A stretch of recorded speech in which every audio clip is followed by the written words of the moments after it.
में पहले एक छोटे से गांव में, जहां खेत हरे भरे थे और नदियां शांत थीं, शांति का जीवन था। इस गांव में एक दयालु बूढ़ी महिला रहती थी जिसका नाम शांति था।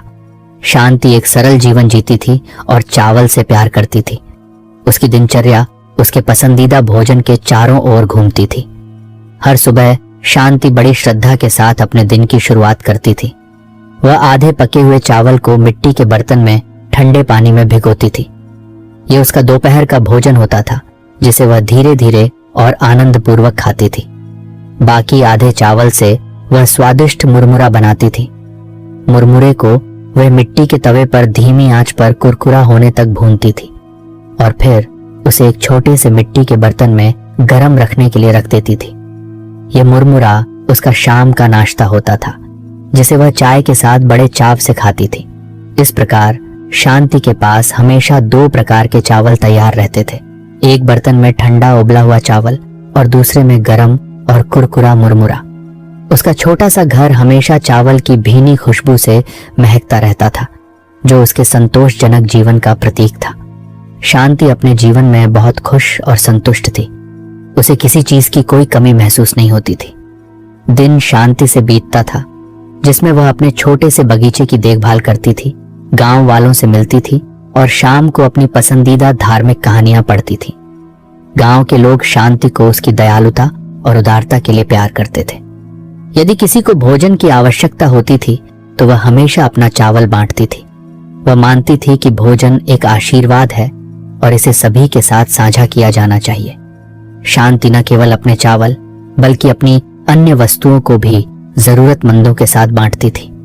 उसके दरवाजे हमेशा आगंतुकों के लिए खुले रहते थे और वह हमेशा एक मुस्कान और गर्मजोशी भरे शब्दों के साथ उनका स्वागत करती थी। गांव का विवरण। शांति का गांव, जिसका नाम अन्नपूर्णा था, एक उपजाऊ घाटी में बसा हुआ था। गांव के चारों ओर हरे भरे खेत थे, जहां किसान चावल और अन्य फसलें उगाते थे। एक नदी गांव के बीच से बहती थी, जो खेतों को पानी देती थी और गांव वालों को पीने के लिए पानी प्रदान करती थी। गांव में छोटे छोटे मिट्टी के घर थे, जिनकी छतें लाल टाइलों से बनी थी। हर घर के सामने एक छोटा सा आंगन होता था, जहां लोग बैठते थे और एक दूसरे से मिलते थे। अन्नपूर्णा गांव अपनी प्राकृतिक सुंदरता और शांति के लिए जाना जाता था। पहाड़ गांव को चारों तरफ से घेरे हुए थे और सूर्योदय और सूर्यास्त के दृश्य बहुत ही मनमोहक होते थे। नदी जो गांव से होकर बहती थी, न केवल सिंचाई के लिए बल्कि गांव वालों के लिए मछली और अन्य जलीय भोजन का स्रोत भी थी। गांव के केंद्र में एक पुराना बरगद का पेड़ था, जो गांव वालों के लिए एक महत्वपूर्ण स्थान था। लोग वहां पंचायत की बैठकों के लिए इकट्ठा होते थे, त्योहार मनाते थे और आराम करते थे। पेड़ की घनी शाखाएं और पत्तियां छाया प्रदान करती थीं, जिससे यह गर्मी के दिनों में एक आरामदायक जगह बन जाती थी। बरगद का पेड़ गांव के इतिहास का प्रतीक था और माना जाता था कि यह सदियों से वहां खड़ा है। गांव के लोग सरल और ईमानदार थे। वे मिलजुल कर रहते थे और एक दूसरे की मदद करते थे। गांव में कोई अमीर या गरीब नहीं था। सभी के पास पर्याप्त भोजन और आश्रय था। गांव के लोग धार्मिक थे और भगवान में विश्वास करते थे। वे नियमित रूप से मंदिर जाते थे और प्रार्थना करते थे। अन्नपूर्णा के लोग अपनी धार्मिकता, ईमानदारी और सामुदायिक भावना के लिए जाने जाते थे। गांव का मंदिर, जो एक पहाड़ी की चोटी पर स्थित था, गांव का सबसे महत्वपूर्ण स्थान था। यह मंदिर कई सदियों पुराना था और इसकी वास्तुकला बहुत ही सुंदर थी। गांव वाले हर सुबह और शाम मंदिर में इकट्ठा होते थे और भगवान से प्रार्थना करते थे। मंदिर न केवल एक धार्मिक स्थल था, बल्कि गांव वालों के लिए एक सांस्कृतिक केंद्र भी था। यहाँ त्योहार मनाए जाते थे, धार्मिक प्रवचन होते थे और गांव के लोग एक दूसरे से मिलते थे। शांति का परिवार। शांति के पति का कई साल पहले निधन हो गया था। उसके दो बेटे थे, जो अब बड़े हो चुके थे और अपने अपने परिवारों के साथ दूसरे गांवों में रहते थे। वे अक्सर शांति से मिलने आते थे और उसकी देखभाल करते थे। शांति को अपने बेटों और पोते पोतियों से बहुत प्यार था। जब वे उससे मिलने आते थे तो उसका घर खुशी से भर जाता था। शांति अपने परिवार के साथ समय बिताना पसंद करती थी और उन्हें अपनी कहानियां सुनाती थी। शांति के बेटों का नाम राम और श्याम था। राम एक किसान था और श्याम एक शिक्षक था। दोनों ही अपने अपने क्षेत्रों में सफल थे और उनका गांव में बहुत सम्मान था। शांति ने अपने बेटों को बचपन से ही ईमानदारी, मेहनत और दयालुता का पाठ पढ़ाया था। उसके बेटों ने अपनी माँ के मूल्यों को अपने जीवन में अपनाया था। शांति के पोते पोतियां, जिनकी संख्या 5 थी, गांव में शांति से मिलने के लिए बहुत उत्साहित रहते थे। शांति उन्हें कहानियां सुनाती थी, उनके साथ खेलती थी और उन्हें पारंपरिक गीत और नृत्य सिखाती थी। शांति के पोते पोतियां भी अपनी दादी से बहुत प्यार करते थे और हमेशा उनकी आज्ञा का पालन करते थे। भाग 2। एक चोर का आगमन। लेकिन जैसा कि अक्सर शांत जीवन में होता है, एक दिन शांति भंग हुई। गांव में एक कुख्यात चोर आया जिसका नाम वासु था। वासु एक चालाक और धूर्त व्यक्ति था जो अपनी चोरी करने की हिम्मत के लिए जाना जाता था। उसने कई गांवों में सेंध लगाई थी और लोगों का कीमती सामान चुरा लिया था। धीरे धीरे गांव में डर का माहौल फैल गया था। वासु एक गरीब परिवार से था और उसने छोटी उम्र में ही चोरी करना शुरू कर दिया था। वह बहुत चालाक था और उसने कभी कोई निशान नहीं छोड़ा। वासु के पास एक दुबला पतला शरीर और तेज आंखें थीं। वह हमेशा काले कपड़े पहनता था और रात में चुपके से चलता था। वह चोरी करने के लिए नए नए तरीके खोजता रहता था जिससे उसे पकड़ना मुश्किल हो जाता था। वासु के बारे में कहानियां दूर दूर तक फैल गई थीं और लोग उसके नाम से ही डर जाते थे। वासु न केवल एक चोर था बल्कि एक धोखेबाज और झूठा भी था। वह लोगों को धोखा देने और उन्हें ठगने में माहिर था। वासु ने कई लोगों को अपनी चिकनी बातों से ठगा था और लोग उसकी असली पहचान जानने के बाद बहुत हैरान और निराश हुए थे। वासु की बुरी नजर शांति के घर पर भी पड़ी। उसने देखा कि बूढ़ी महिला हर सुबह और शाम चावल बनाती है और उसे अपने घर में रखती है। वासु जानता था कि चावल एक मूल्यवान वस्तु है और उसे बेचकर वह अच्छा पैसा कमा सकता है। इसलिए उसने शांति के घर में चोरी करने की योजना बनाई। वासु ने शांति के घर की कई दिनों तक निगरानी की और उसकी दिनचर्या का अध्ययन किया। उसने शांति के घर में प्रवेश करने और चावल चुराने का सबसे अच्छा तरीका खोजा। उस रात जब शांति गहरी नींद में सो रही थी, वासु चुपके से उसके घर में घुसा। उसने देखा कि रसोई में एक मिट्टी का बर्तन ठंडा उबले हुए चावल से भरा हुआ है और दूसरा बर्तन गरम मुरमुरे से लबालब है। वासु की आंखों में लालच चमक उठा। उसने जल्दी से दोनों बर्तनों से कुछ चावल और मुरमुरा निकाला और बिना कोई आवाज किए वहां से भाग गया। अगली सुबह जब शांति उठी और उसने अपने चावल के बर्तन खाली देखे तो उसे बहुत दुख हुआ। उसे समझ में नहीं आ रहा था कि उसके चावल कहाँ चले गए। उसने सोचा कि शायद कोई जानवर घर में घुस आया होगा और चावल खा गया होगा। लेकिन जब अगली रात भी ऐसा ही हुआ तो उसे एहसास हुआ कि कोई इंसान उसके चावल चुरा रहा है। शांति बहुत डर गई थी, लेकिन उसने हिम्मत नहीं हारी। उसने भगवान से प्रार्थना की कि वह उसकी रक्षा करे और चोर को रोके। हर रात वासु आता और शांति के बर्तन से कुछ ठंडा उबला हुआ चावल और कुछ गरम मुरमुरा चुरा कर ले जाता। बूढ़ी महिला बहुत परेशान हो गई थी। उसके पास थोड़ा ही अनाज बचा था और इस तरह चोरी होते रहने से उसे डर था कि वह भूखी रह जाएगी। उसे अपनी मेहनत की कमाई इस तरह लुटते हुए देखकर बहुत दुख हो रहा था। शांति ने भगवान से प्रार्थना की कि वह उसकी रक्षा करे और चोर को रोके। वासु अपनी सफल चोरियों से उत्साहित होकर और अधिक दुस्साहसी होता गया। उसने न केवल शांति के घर से चावल चुराना जारी रखा, बल्कि उसने गांव के अन्य घरों में भी चोरी करना शुरू कर दिया। गांव वाले डरे हुए थे और उन्होंने रात में अपने घरों की रखवाली करना शुरू कर दिया। वासु की चोरी ने गांव की शांति और सद्भाव को भंग कर दिया था। गांव वालों की सभा, गांव के लोग वासु की चोरी से बहुत परेशान थे। उन्होंने पंचायत घर में एक सभा बुलाई और इस समस्या पर चर्चा की। मुखिया जी, जो एक बुद्धिमान और अनुभवी व्यक्ति थे, ने सभी को शांत किया और उनसे सुझाव मांगे। मुखिया जी गांव के सबसे सम्मानित व्यक्ति थे और उनकी सलाह को हमेशा महत्व दिया जाता था। कई गांव वालों ने कहा कि उन्हें चोर को पकड़ने के लिए जाल बिछाना चाहिए। कुछ ने कहा कि उन्हें रात में गांव की रखवाली करनी चाहिए। मुखिया जी ने सभी की बातें सुनी और फिर अपनी राय दी। उन्होंने कहा कि उन्हें चोर को पकड़ने के लिए एक योजना बनानी होगी जिसमें सभी गांव वालों को शामिल होना होगा। मुखिया जी ने कहा कि उन्हें चोर की पहचान करनी होगी और उसे पकड़ने के लिए एक समन्वित प्रयास करना होगा। मुखिया जी ने एक रक्षा दल का गठन किया। जिसमें गांव के सबसे मजबूत और बहादुर पुरुष शामिल थे। दल को रात में गांव की रखवाली करने और चोर को पकड़ने का काम सौंपा गया था। मुखिया जी ने गांव वालों से धैर्य रखने और एक दूसरे की मदद करने का आग्रह किया। मुखिया जी ने यह भी कहा कि उन्हें चोर को सुधारने और उसे एक अच्छा इंसान बनाने की कोशिश करनी चाहिए। गांव वालों ने मुखिया जी की योजना का समर्थन किया और चोर को पकड़ने में मदद करने के लिए सहमत हो गए। रक्षा दल ने तुरंत अपना काम शुरू कर दिया और गांव वाले रात में चोर को पकड़ने के लिए सतर्क रहे। भाग 3। शांति की यात्रा। अंततः शांति ने फैसला किया कि अब उसे कुछ करना होगा। वह इस चोरी को बर्दाश्त नहीं कर सकती थी। उसने अपनी पुरानी मजबूत चलने वाली छड़ी उठाई जो उसे मुश्किल समय में सहारा देती थी। उसने अपने कमजोर शरीर को संभाला और गांव के मुखिया के पास शिकायत करने के लिए निकल पड़ी।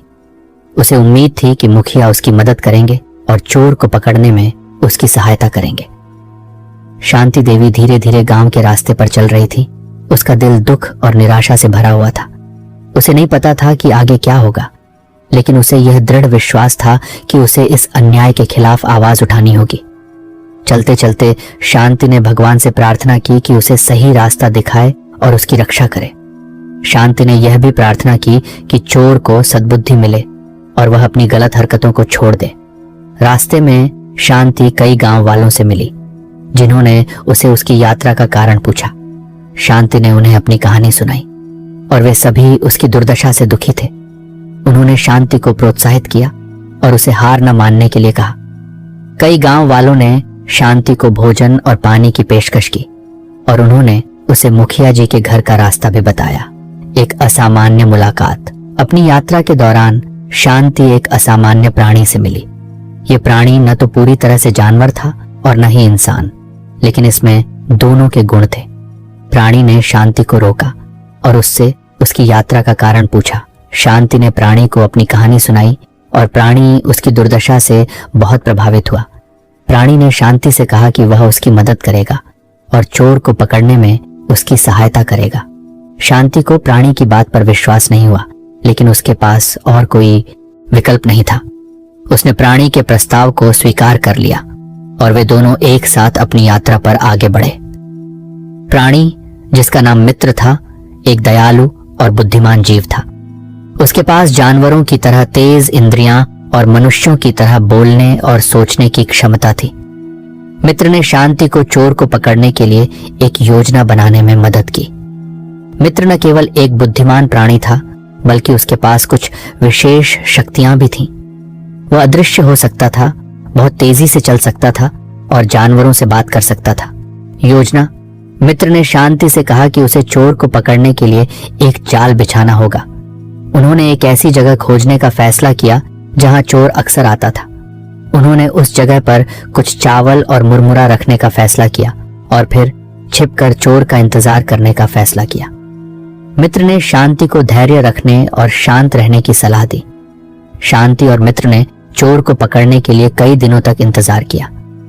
हर रात वे उस जगह पर छिप जाते थे और चोर के आने का इंतजार करते थे, लेकिन चोर नहीं आया।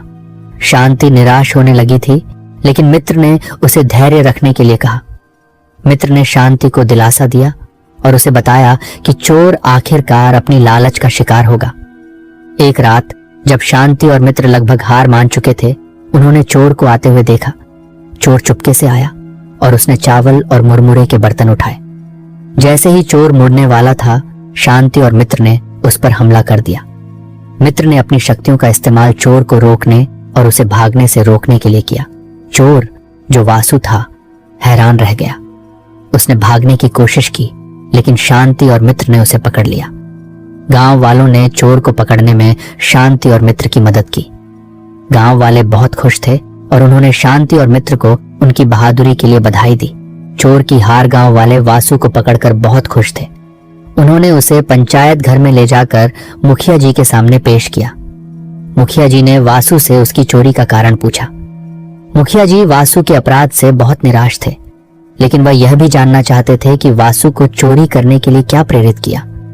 वासु ने शुरू में इनकार किया, लेकिन जब गांव वालों ने उसके खिलाफ सबूत दिखाए तो उसने अपना अपराध स्वीकार कर लिया।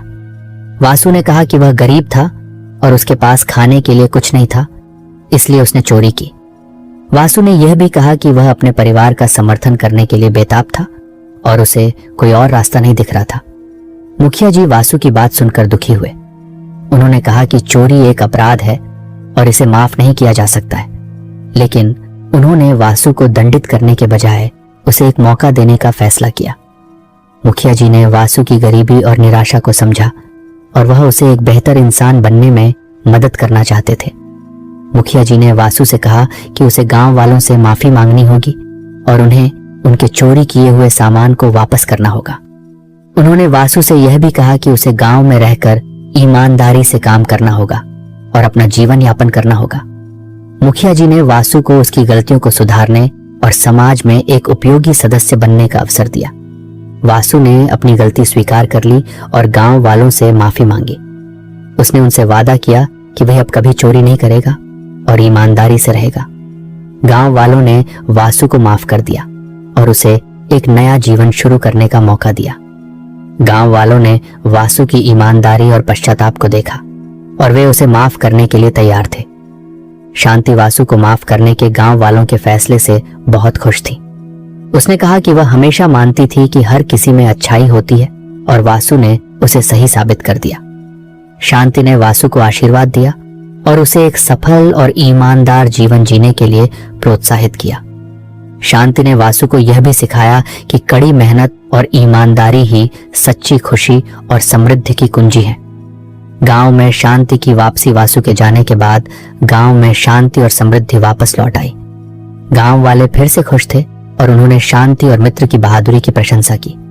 शांति अपने घर लौट आई और उसने पहले की तरह अपना जीवन जीना शुरू कर दिया।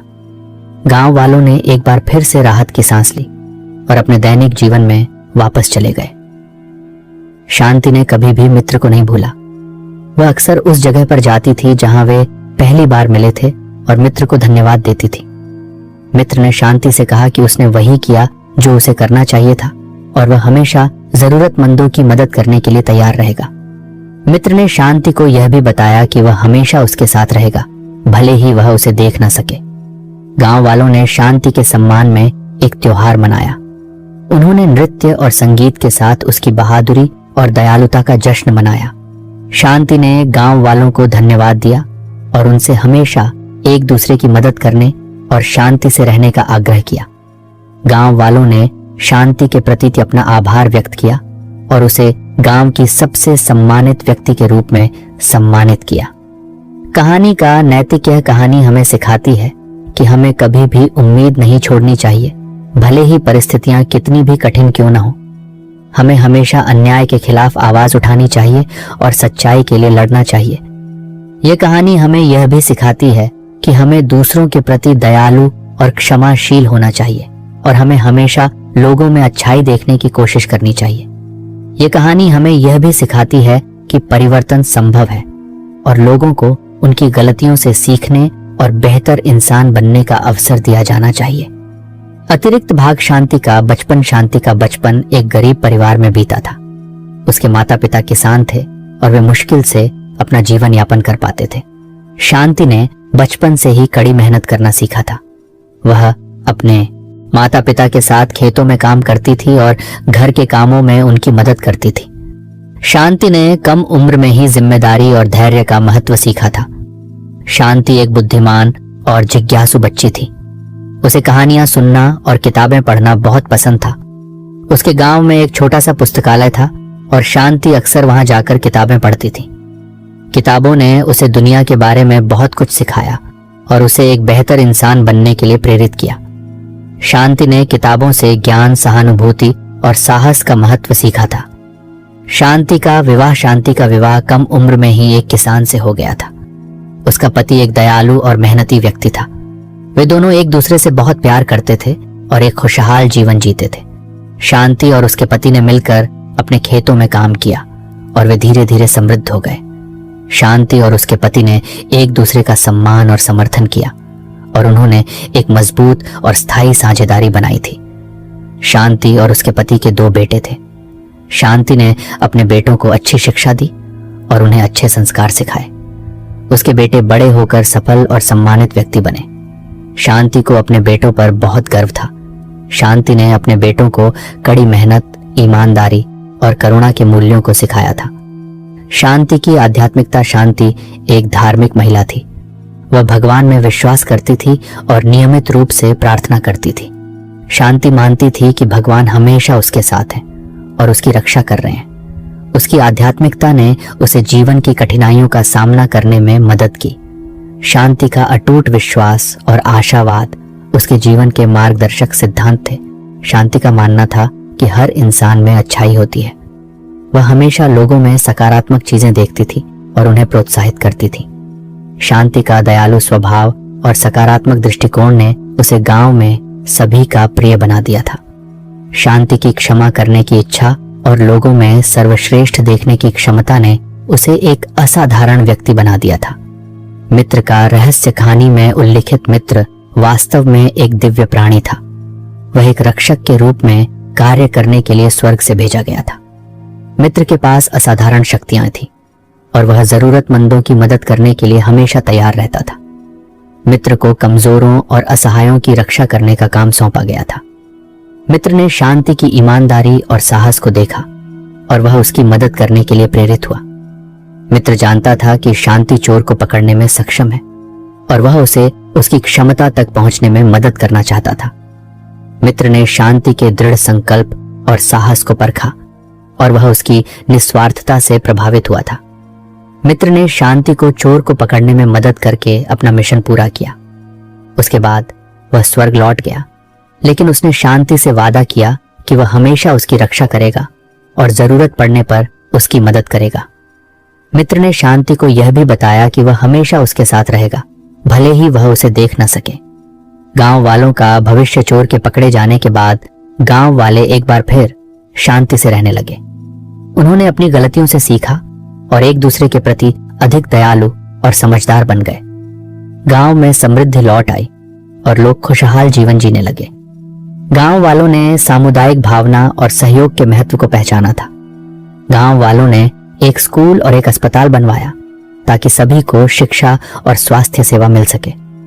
उन्होंने गरीबों और जरूरतमंदों की मदद करने के लिए एक कोष भी बनाया। गांव वालों ने शांति के सम्मान में एक मंदिर बनवाया जहां लोग उसकी बहादुरी और दयालुता को याद करते थे। गांव वालों ने आने वाली पीढ़ियों के लिए शांति की विरासत को संरक्षित करने का संकल्प लिया। कहानी का प्रभाव शांति और चोर की कहानी गांव के इतिहास का एक महत्वपूर्ण हिस्सा बन गई। यह कहानी पीढ़ी दर पीढ़ी सुनाई जाती रही और इसने लोगों को सच्चाई, न्याय और दयालुता के मूल्यों के बारे में सिखाया। कहानी ने लोगों को यह भी सिखाया कि हमें कभी भी उम्मीद नहीं छोड़नी चाहिए और हमेशा अपने विश्वासों के लिए लड़ना चाहिए। शांति की कहानी ने लोगों को प्रेरित किया कि वे अपने अधिकारों के लिए खड़े हों और अन्याय का सामना करें। कहानी ने गांव के लोगों को एक दूसरे के करीब लाया और उनके बीच एकता और सहयोग की भावना को मजबूत किया। गांव वाले हमेशा शांति और मित्र को याद करते थे और वे उनकी शिक्षाओं का पालन करने की कोशिश करते थे। कहानी ने गांव वालों को सिखाया कि कैसे एक समुदाय के रूप में एक साथ आना है और एक दूसरे का समर्थन करना है। कहानी का अंत शांति एक लंबा और खुशहाल जीवन जीती थी। वह गांव वालों के लिए एक प्रेरणा बनी रही और उसकी मृत्यु के बाद भी लोग उसे याद करते रहे। शांति की कहानी आज भी लोगों को प्रेरित करती है और हमें यह याद दिलाती है कि अच्छाई और सच्चाई हमेशा बुराई पर विजय प्राप्त करती है। शांति की विरासत आज भी लोगों को प्रेरित करती है कि वे दयालु, ईमानदार और निस्वार्थ जीवन जी। अगली कहानी जफिरोज और 3 असाधारण चोर। तो चलिए बिना देर किए कहानी को शुरू प्राचीन फारस के हृदय में, एक ऐसी भूमि जहां स्वर्णिम रेत के टीले अनंत फिरोजी आकाश से मिलते थे और पन्ना जड़ित नखलिस्तान रेगिस्तान के बीच में जीवन की अमृत धारा बिखेरते थे, एक महान राजा का शासन था। उनका नाम था शाह फिरोज। उनकी प्रसिद्धि न केवल उनकी न्यायप्रियता और बुद्धिमत्ता के कारण दूर दूर तक फैली हुई थी, बल्कि एक असाधारण विशेषता भी थी, उनकी अलौकिक मूंछें। ये केवल चेहरे के बाल नहीं थे, ये एक दर्शनीय वस्तु थी, लंबी, घनी और अद्भुत, जो उनके ऊपरी होंठ से गहरे भूरे रेशम की तरह झरती हुई लगभग उनकी छाती तक पहुंचती थी। वे उनकी सत्ता, उनके अनुभव और उनके पूर्वजों की गौरवशाली परंपराओं से उनके जुड़ाव का प्रतीक थीं। शाह फिरोज कई दिलचस्प शौक वाले व्यक्ति थे और उनमें से बढ़िया भोजन के प्रति प्रेम का उनके जीवन में एक विशेष स्थान था। हर शाम शाही रसोई घर में कुशल रसोइयों की एक मंडली, जो अपनी कला में निपुण थे, राजा के लिए अद्वितीय और स्वादिष्ट व्यंजन तैयार करने में व्यस्त रहती थी। मनमोहक मसालों में पके हुए चावल, रसदार कबाब, विदेशी मसालों और मीठे सुगंधित फलों की खुशबू से रसोई भर उठती थी। हालांकि भोजन की इस दैनिक भव्यता के बावजूद शाह फिरोज की एक अजीब आदत थी। वह हमेशा अकेले ही भोजन करते थे। उनके विशाल और शानदार भोजन कक्ष में, जो जगमगाते सोने और चांदी की चमक से सजा हुआ था, जहां सेवक अदृश्य छायाओं की तरह चुपचाप खड़े रहते थे, वह अपने भव्य भोजन का आनंद लेते थे। उनके चारों ओर केवल मौन और भव्यता का अभेद्य वातावरण होता था। ये एकांत उनकी पसंद नहीं थी, बल्कि शाही रीति रिवाजों और शायद व्यक्तिगत पसंद का परिणाम था। उन्होंने अक्सर पाया कि उनके ताज का भार बहुत भारी होता था और ये शांत रात के भोजन उनके दरबार की अंतहीन मांगों और षड्यंत्रों से एक संक्षिप्त राहत प्रदान करते थे। एक शांत शाम, जब सूरज क्षितिज से नीचे डूब गया, आकाश को नारंगी और बैंगनी रंग के अद्भुत रंगों में रंग दिया, शाह फिरोज एक विशेष रूप से रमणीय भोजन के लिए बैठे। शाही रसोइयों ने उनके लिए जरेस्क पोलो, बर्बेरी चावल, जो खट्टे बर्बेरी और केसर से सजे हुए थे, सुगंधित जड़ी बूटियों के साथ ग्रिल्ड माही सेफिद, सफेद मछली और माणिक जैसे लाल अनार के दानों की एक थाली परोसी थी। भोजन की मादक खुशबू पूरे कमरे में फैल रही थी, राजा की इंद्रियों को तृप्त कर रही थी और उनके पेट में भूख की हल्की सी सिहरन पैदा कर रही थी। शाह फिरोज ने उत्सुकता से अपना सोने का कांटा उठाया और मछली के एक सुनहरे टुकड़े को अपनी ओर खींचा, लेकिन जैसे ही उन्होंने इसे अपने मुंह के करीब लाने की कोशिश की, एक अजीब और अविश्वसनीय घटना घटी। मछली, जो पूरी तरह से पकी हुई और स्थिर दिख रही थी, अचानक हिलने लगी। ये एक हिंसक हरकत नहीं थी, बल्कि एक सूक्ष्म विचलित करने वाला कंपन था, जैसे कि मछली अपने भाग्य का विरोध कर रही हो। राजा रुक गया, उसकी भौहें अविश्वास में सिकुड़ गईं। उसने फिर कोशिश की और मछली एक बार फिर हिल गई। उसकी सुनहरी त्वचा रोशनी में चमक रही थी। एक ठंडी सिहरन उसकी रीढ़ की हड्डी से नीचे दौड़ गई। उसने इसे प्रकाश की एक चाल मानकर खारिज कर दिया, शायद या खाना पकाने में एक मामूली खामी। लेकिन जैसे ही उसने एक निवाला लेने की कोशिश की, मछली ऐसा लग रहा था कि रेंग रही है। ये प्लेट पर इधर उधर नहीं जा रही थी, बल्कि उसका शरीर एक धीमी लयबद्ध गति में लहरा रहा था, मानो वह हवा में तैरने की कोशिश कर रही हो। यह दृश्य किसी दुःस्वप्न से कम नहीं था। शाह फिरोज को अब भूख नहीं थी। चलती हुई मछली का दृश्य उसके चांदी के तराजू मोमबत्ती की रोशनी में रहस्यमय ढंग से झिलमिला रहे थे, ने उसकी भूख छीन ली थी। उन्होंने थाली को दूर धकेल दिया। एक बेचैनी की भावना उस पर छा गई। यह केवल एक पाक कला की विचित्रता नहीं थी, ये एक अपशकुन जैसा लग रहा था, एक अनदेखी शक्ति का संदेश। ये एक भयानक चेतावनी थी। भ्रमित और परेशान होकर शाह फिरोज ने अपने सबसे भरोसेमंद सलाहकार हकीम बख्तियार को बुलाया। हकीम बख्तियार महान ज्ञान और विद्या के व्यक्ति थे, जिनकी आयु उनके ज्ञान जितनी ही विशाल थी। उन्होंने शाह फिरोज के पिता और दादा की सेवा की थी और उनकी सलाह को राजा बहुत महत्व देते थे। हकीम बख्तियार की वाणी में एक अजीब सा सुकून था। जब हकीम बख्तियार पहुंचे और राजा ने मछली के अजीब व्यवहार का वर्णन किया, तो बुद्धिमान बूढ़े सलाहकार ने ध्यान से सुना। उनकी भौहें विचार में डूबी हुई थीं। उन्होंने मछली की बारीकी से जांच की। उनकी गहरी आंखें किसी छिपे हुए रहस्य को भेदने की कोशिश कर रही थीं। कुछ देर तक विचार करने के बाद उन्होंने अपनी बात रखी। उनका चेहरा गंभीर था। महाराज, उन्होंने कहा, उनकी आवाज गंभीर थी, मेरा मानना है कि यह कोई साधारण संयोग नहीं है। मछली की यह अनिच्छा एक संकेत है। एक संकेत है कि आपके राज्य में सब ठीक नहीं है। मछली अपने तरीके से हमें बता रही है कि जब हम दावत करते हैं तो अन्य भूखे रहते हैं, जब हम प्रचुरता का आनंद लेते हैं तो अन्य अभाव में पीड़ित होते हैं। हकीम बख्तियार की आवाज कमरे में गूंज रही थी। शाह फिरोज चौंक गए। भूखे मेरे राज्य में? यह असंभव है। मेरे अन्न भंडार भरे हुए हैं, मेरी प्रजा समृद्ध है। राजा के शब्द आश्चर्य से भरे हुए थे। हकीम बख्तियार ने धीरे से अपना सिर हिलाया। समृद्धि समान रूप से साझा नहीं की जाती है महाराज। हमेशा ऐसे लोग होते हैं जो पीछे रह जाते हैं, जिन्हें भाग्य अनदेखा कर देता है। ये एक राजा का कर्तव्य है कि वह उन्हें ढूंढे, यह सुनिश्चित करे कि उसकी प्रजा में सबसे कमजोर के पास भी पर्याप्त भोजन हो। उनकी आवाज में दृढ़ता थी। राजा हालांकि शुरू में संशय में थे, हकीम बख्तियार के शब्दों से प्रभावित हुए। वह अपने सलाहकार के ज्ञान को जानते थे और वह मछली के विचलित करने वाले दृश्य को अनदेखा नहीं कर सकते थे। उन्होंने अपने शाही गार्डों को शहर और आसपास के गांवों की गहन तलाशी लेने का आदेश दिया ताकि भोजन की आवश्यकता वाले किसी भी व्यक्ति को ढूंढा जा सके। राजा का हृदय व्यथित था। गार्ड गंभीर समाचार लेकर लौटे। उन्होंने कई परिवारों को पाया था जो छाया में रह रहे थे, जिन्होंने कई दिनों से ठीक से भोजन नहीं किया था। सूखा बाहरी इलाकों में फैल गया था, फसलें नष्ट हो गई थीं और कई लोग जीवित रहने के लिए संघर्ष कर रहे थे। यह खबर सुनकर राजा स्तब्ध रह गया। राजा के सामने लाए गए लोगों में 3 आदमी थे जो विशेष रूप से दुबले और कमजोर थे। पहले व्यक्ति के होंठ पतले, सूखे और प्यास से फटे हुए थे।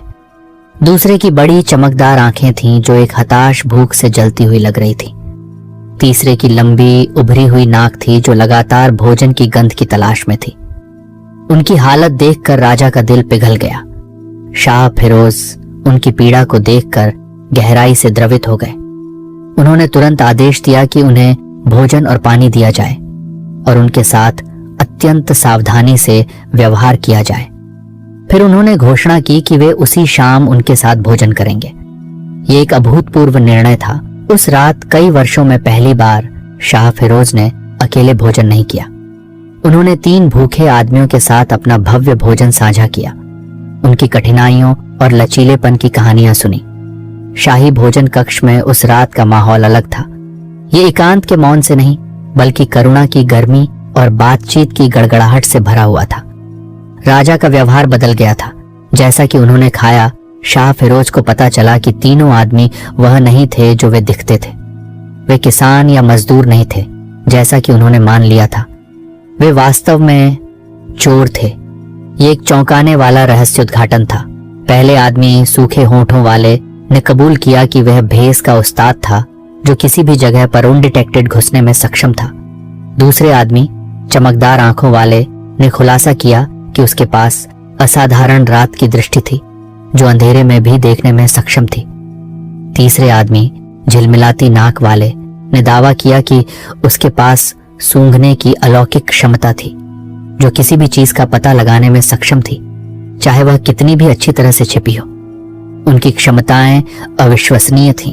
पहले आदमी ने कर्कश आवाज में कहा, हम आज रात महल में भोजन के लिए नहीं बल्कि चोरी करने आए थे। हमने आपकी महान ख्याति के बारे में कहानियां सुनी थी महाराज, और हमने इसे अपना बनाने की कोशिश की। उसकी आवाज में पश्चाताप था। शाह फिरोज दंग रह गए। उन्होंने अपराधियों के साथ अपना भोजन साझा किया था, ऐसे लोगों के साथ जिन्होंने उन्हें लूटने का इरादा किया था।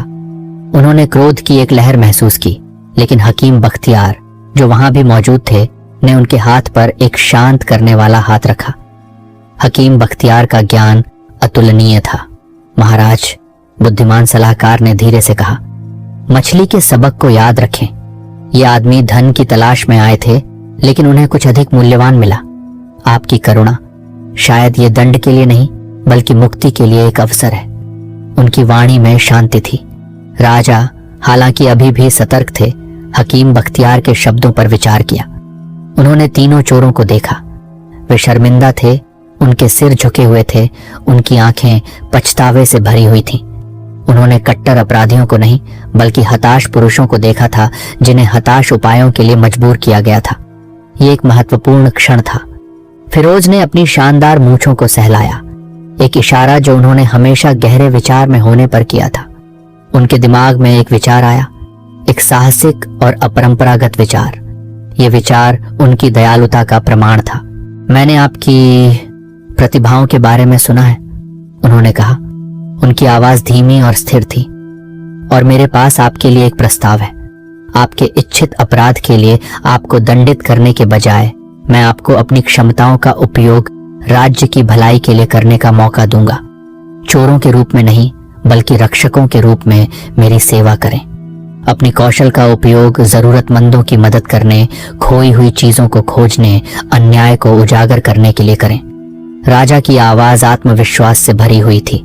तीनों चोर अवाक रह गए। उन्होंने कारावास या इससे भी बदतर की उम्मीद की थी, लेकिन यह नहीं। उन्होंने एक दूसरे को देखा। उनकी आंखों में आशा की एक किरण जल उठी। वे हिचकिचाते हुए सहमत हो गए। उनकी आंखों में कृतज्ञता थी और इस तरह एक असामान्य गठबंधन बना। शाह फिरोज, न्यायप्रिय और दयालु राजा ने 3 पूर्व चोरों को अपने पंखों के नीचे ले लिया। सूखे होंठों वाला आदमी राजा का भेष का उस्ताद बन गया। अपराधियों के ठिकानों में घुसपैठ कर रहा था और उनकी साजिशों का पर्दाफाश कर रहा था। चमकदार आंखों वाला आदमी राज्य का रात का अभिभावक बन गया। शहर पर नजर रख रहा था और उसके नागरिकों को नुकसान से बचा रहा था। और झिलमिलाती नाक वाला आदमी शाही ट्रैकर बन गया। लापता व्यक्तियों को ढूंढ रहा था और छिपे हुए रहस्यों को उजागर कर रहा था। ये एक असाधारण साझेदारी थी। साथ वे अच्छाई के लिए एक अजेय शक्ति बन गए। फारस का राज्य उनके संयुक्त प्रयासों से समृद्ध हुआ। शाह फिरोज अपनी बुद्धिमत्ता और अपनी शानदार मूंछों के साथ न्याय और करुणा के साथ शासन करते थे। 3 पूर्व चोरों ने राजा की दया से मुक्त होकर अपने राज्य और अपनी प्रजा की सेवा करने के लिए अपनी अनूठी क्षमताओं का उपयोग किया। उनकी निष्ठा अटूट थी और चलती हुई मछली, राजा के असामान्य भोजन अतिथियों और 3 हताश पुरुषों के परिवर्तन की कहानी एक किंवदंती बन गई, जो भूमि में कानाफूसी हुई। करुणा की शक्ति, दूसरे अवसरों के महत्व और इस तथ्य का प्रमाण है कि कभी कभी सबसे बड़े खजाने शाही खजाने में नहीं बल्कि पुरुषों के दिलों में पाए जाते हैं। ये कहानी प्रेरणादायक थी। कई साल बीत गए। शाह फिरोज का शासन शांति और समृद्धि का काल था। उनकी प्रजा ने उनकी न्यायप्रियता और करुणा के लिए उन्हें प्यार और सम्मान दिया। 3 पूर्व चोर अब भरोसेमंद रक्षक, राज्य के अभिन्न अंग बन गए थे। उनकी महिमा अमर हो गई थी। एक दिन एक विदेशी दूत फारस में आया, जो एक दूर देश के एक शक्तिशाली सम्राट का संदेश लेकर आया था। दूत ने शाह फिरोज को एक शानदार उपहार भेंट किया, एक सुंदर नक्काशीदार लकड़ी की पेटी। पेटी की नक्काशी उत्कृष्ट थी, जिसमें पौराणिक जीवों और जटिल पैटर्न को दर्शाया गया था। हालांकि पेटी के साथ एक चेतावनी भी थी। ये पेटी एक रहस्य थी।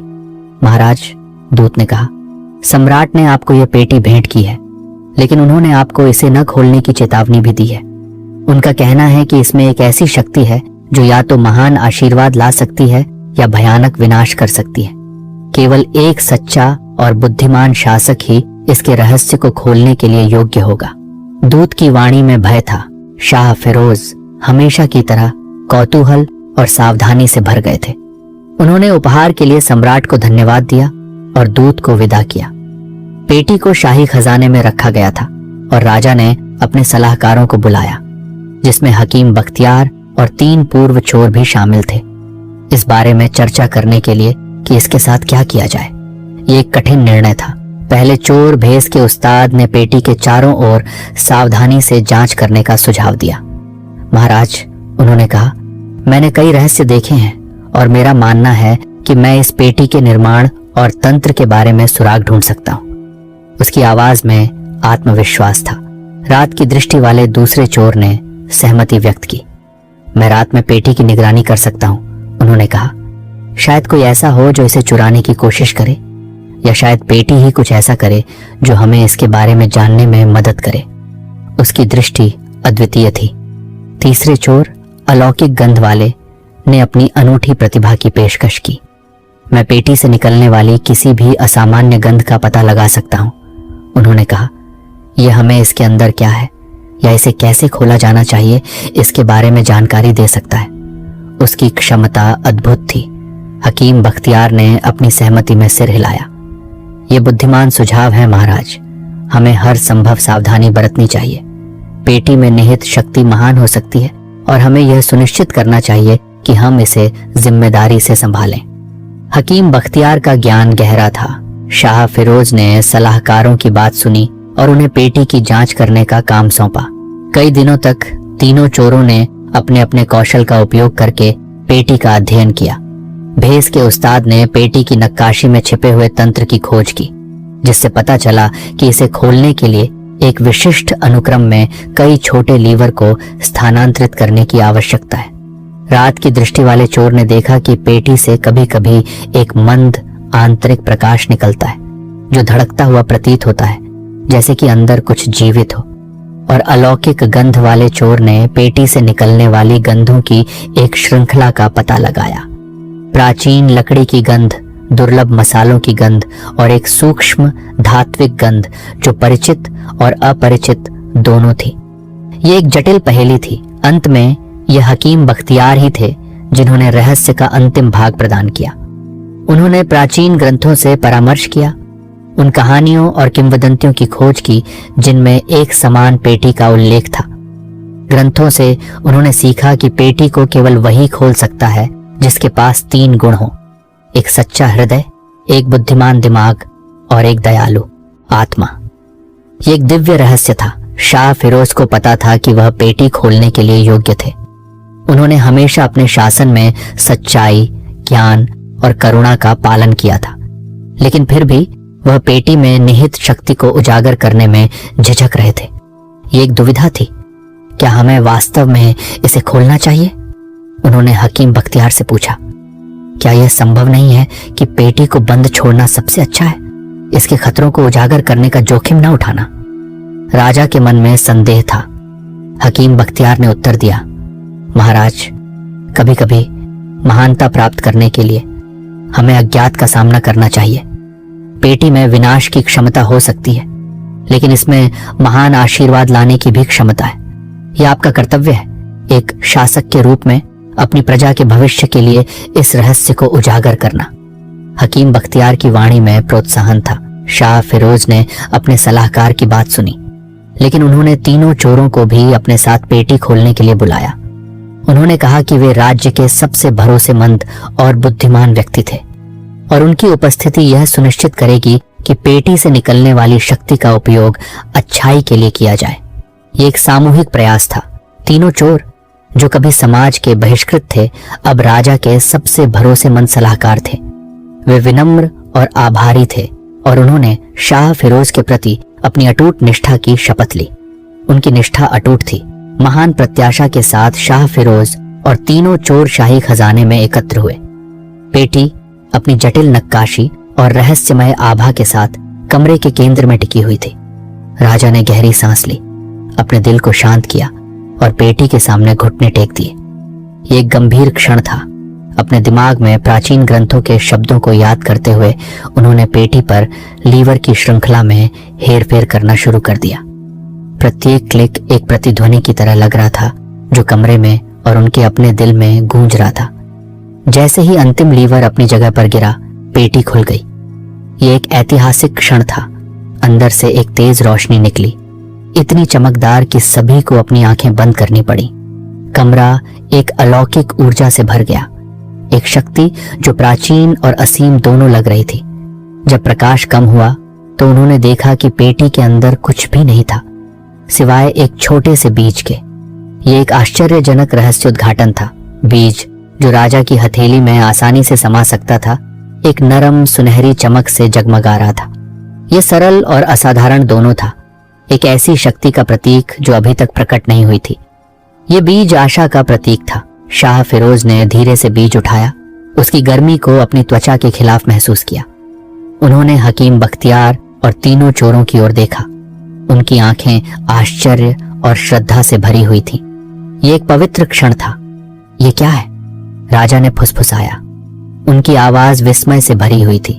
हकीम बख्तियार मुस्कुराए, उनकी आंखें ज्ञान से भरी हुई थीं। महाराज, उन्होंने कहा, यह शुरुआत का बीज है। इसमें एक नए युग की क्षमता है, एक ऐसा युग जहां आपका राज्य महानता की अभूतपूर्व ऊंचाइयों तक पहुंच सकता है। लेकिन यह बीज केवल वही बनेगा जो आप इसे बनाएंगे। इसकी शक्ति आपके हाथों में है। हकीम बख्तियार का ज्ञान अतुलनीय था। शाह फिरोज ने बीज को देखा। उनके दिमाग में संभावनाओं की एक भीड़ उमड़ रही थी। उन्होंने इसे एक उपजाऊ भूमि में लगाने का फैसला किया और उन्होंने और उनकी प्रजा ने मिलकर इसकी देखभाल की, इसे पोषित किया और इसे बढ़ने दिया। ये एक सामूहिक प्रयास था। और सुंदर पेड़ में विकसित हुआ, जिसकी शाखाएं पूरे राज्य में फैली हुई थीं। पेड़ ने प्रचुर मात्रा में फल दिया, ऐसा फल जो न केवल शरीर को बल्कि आत्मा को भी पोषण देता था। पेड़ की उपस्थिति में राज्य समृद्ध हुआ जैसा पहले कभी नहीं हुआ था। सूखा समाप्त हो गया, फसलें भरपूर थीं और लोगों के दिलों में खुशी छा गई। ये एक चमत्कार था। शाह फिरोज अपनी बुद्धिमत्ता और करुणा के साथ और 3 पूर्व चोरों की सहायता से, जो अब उनके सबसे भरोसेमंद सलाहकार थे, ने एक ऐसा राज्य बनाया जो न्याय, समृद्धि और सद्भाव का प्रतीक बन गया। और ये सब एक चलती हुई मछली, एक राजा के दयालु दिल और एक रहस्यमय पेटी के कारण शुरू हुआ, जिसमें एक छोटा सा बीज था। एक ऐसा बीज जिसने उन्हें सिखाया कि सबसे बड़ी शक्ति बाहरी खजाने में नहीं, बल्कि करुणा, ज्ञान और एकता के भीतर पाई जाती है। ये एक कालजयी कहानी थी और आगे की कहानी। वर्षों के बीतने के साथ उस जादुई बीज से उगा हुआ पेड़ फोर्स साम्राज्य का केंद्र बन गया। इसकी शाखाएं न केवल भूमि पर बल्कि लोगों के जीवन पर भी आशीर्वाद बरसाती थीं। पेड़ की पत्तियां सोने की तरह चमकती थीं और इसके फल में एक ऐसा स्वाद था जो किसी भी नश्वर व्यक्ति ने पहले कभी नहीं चखा था। यह ज्ञान, स्वास्थ्य और सद्भाव का अमृत था। यह एक दिव्य उपहार था। शाह फिरोज अपने ज्ञान और 3 पूर्व चोरों की अटूट निष्ठा से निर्देशित होकर, जिन्होंने अपनी पिछली गलतियों से बहुत कुछ सीखा था, ने एक ऐसा शासन सुनिश्चित किया जो न्याय और करुणा का पर्याय बन गया।